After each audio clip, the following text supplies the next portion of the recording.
অনেক ব্রাইড আছে, বিশেষ করে ক্রিশ্চিয়ান ব্রাইডস আমি দেখেছি, তারা তো গাউন পরে। এবার গাউনের জন্য না মানে একটা মানে প্রত্যেকে একটা ইমাজিন করে যে আমার বিয়েতে এরকম দেখাবে, আমাকে এই জামাটা পরবে, আমাকে এরকম দেখাবে। কিন্তু আমরা অনেক সময় ল্যাথার্জিক ভাবের জন্য হয়তো এক্সারসাইজ করি না, একটা ফ্যাটনেস হয়ে যায় আমাদের মধ্যে। এবার বিয়ে জাস্ট চলে এসেছে, ঠিক আছে, আমাদের অতি শীঘ্রই আমাদের ওই ফ্যাটনেসটাকে ঝরাতে হবে, সেটা তো সম্ভব না। সেইটার কি কোনো পদ্ধতি আছে?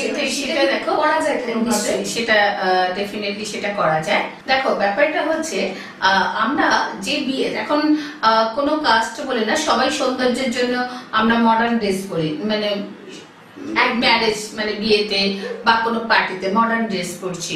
এবারে মডার্ন ড্রেসের জন্য আমরা দেখেছি সব থেকে বড় যে সমস্যাটা হয় আজকাল এক্সারসাইজ বলে না, ম্যাক্সিমাম মানুষ সময় পায় না, সময়ের অভাবে তারা কিছু করতে পারে না, এক্সারসাইজ করতে পারে না। আমরা দেখি মিডল পোর্শনটা বেশি ফ্যাট হয়ে যায়, তখন আমরা কোনো ড্রেস পরতে পারি না।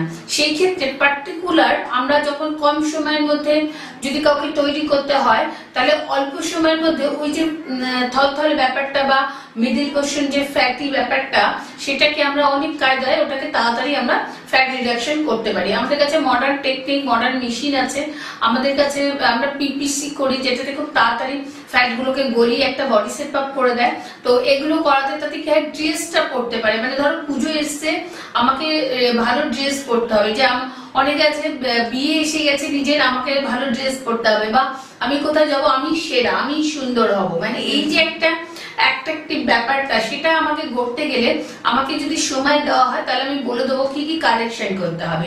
দেখো কারেকশনটা আমরা নিজেরাই করতে পারি, যে আমার যদি বডি শেপ আপ করতে হয় তাহলে একটু সময় দিয়ে আমাকে বডি কোথায় কোথায় ফ্যাট আছে সেই ফ্যাট গুলোকে মোল্ড করা, সেই ফ্যাট গুলো যাতে রিডাকশন হয়ে যায়, একদম সুন্দর পারফেক্ট যে একটা শেপ, সেই শেপে চলে আসে। কারোর হিপ পোর্শনটা একটু বেশি ফ্যাট আছে, অকেশন এসে গেছে, সেইটাকে ঠিক করা। কারোর একটু টামিটা ফ্যাটটা বেশি বেড়ে গেছে, টামির ফ্যাটটাকে রিডাকশন করা। কারোর হাতের এই জায়গাটা করে ঝুলছে, সেইটাকে একটু টাইট করা বা ফ্যাটটা রিডাকশন করা। মানে এইগুলো কিন্তু একটা ইয়ং এজেও খুব হয়, কারণ আজকাল ম্যাক্সিমাম যারা কল সেন্টারে কাজ করছে বা যারা কোথাও কাজ করছে বসে ওয়ার্ক করছে, হাঁটাটা হয় না। বা যারা কেউ অফিসে যাচ্ছে, অফিসে গিয়ে তারা মানে কাজের মধ্যে বসে যাচ্ছে, যার জন্য কি হচ্ছে, একটা মিডল পোর্শনের ফ্যাটটা বেশি হচ্ছে। এই জন্য এটা নয় যে তারা এক্সারসাইজ করতে পারছে না, সময় পাচ্ছে না, একদম ফাস্ট কম্পিটিশন লাইফ, সেই ক্ষেত্রে আমরা ওই ফ্যাটগুলো ডিটেকশন করে একটা বডি শেপ আপ দিই। এবার তার সাথে সাথে আমরা দেখেছি প্রচন্ড কাজ করতে করতে চোখের তলা পর্যন্ত একটা পিগমেন্টেশন এসে গেছে, হলন এসে গেছে।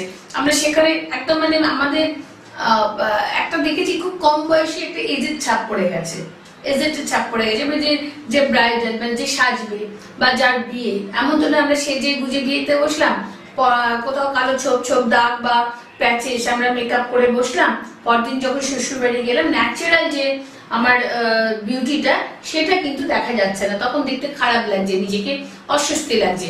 সেই ক্ষেত্রে আমরা কি করবো, সেই ক্ষেত্রে ন্যাচারাল বিউটি যদি পেতে হয়, আমি যদি মেকআপ ছাড়া সুন্দর হই, সেক্ষেত্রে আমাদের কি করতে হবে, মেকআপ তো ধরো আমাদের দিতেই হয়, আমাদের যখন বিয়ে মেকআপ দিতে হচ্ছে, কিন্তু মেকআপ ছাড়াও যাতে আমাদের সুন্দর লাগে সেটা করতে গেলে কি করতে হবে, সেটা করতে গেলে আমাদের যে মানে মেকআপের জন্য মানে যার জন্য আমরা মেকআপ করে সবসময় যাতে থাকতে পারছি না, কালো ছোপ ছোপ দাগ পড়ে যাচ্ছে বা মুখে র্যাশেস পড়ে রয়েছে, তার জন্য আমাদের কিছু কিছু ক্রিম আছে, কিছু প্রোডাক্ট আছে, সেই প্রোডাক্ট গুলো আমরা অ্যাডভাইস করি।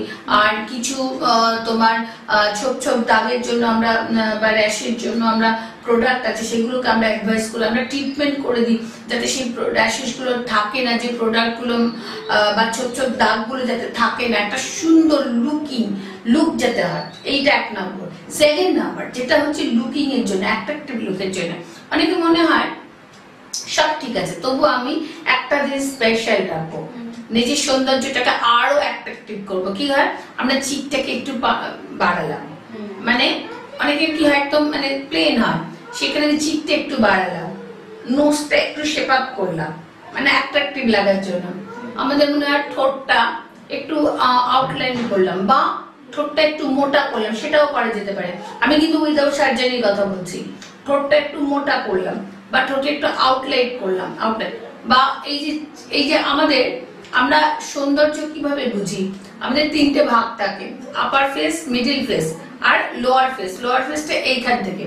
এবারে আমরা দেখলাম এইটা আমাদের তুলনামূলক ছোট থাকে ম্যাক্সিমাম, যদি ইকুয়াল থাকে না, তখন আমরা এই চিনটাকে আমরা একটু ব্রড করলাম, এখানটা ভরিয়ে দিয়ে এটা একটু ব্রড করলাম। আমাদের ম্যাক্সিমাম কি হয়, এখানটা করে একটা মানে হলনেস এসে যায়। তো এখানে যদি আমি ভরিয়ে দিয়ে চিনটাকে যদি একটু বাড়িয়ে দিই, একদম অ্যাট্রাকটিভ লাগে। কালো ফর্সা বড় কথা না, মানে কালো হোক ফর্সা হোক সবকিছু, একটা ফর্সার থেকেও একজন কালো মেয়েকে খুব ভালো লাগে যদি তার গ্লো থাকে, যদি তার অ্যাট্রাকটিভ ব্যাপারটা থাকে।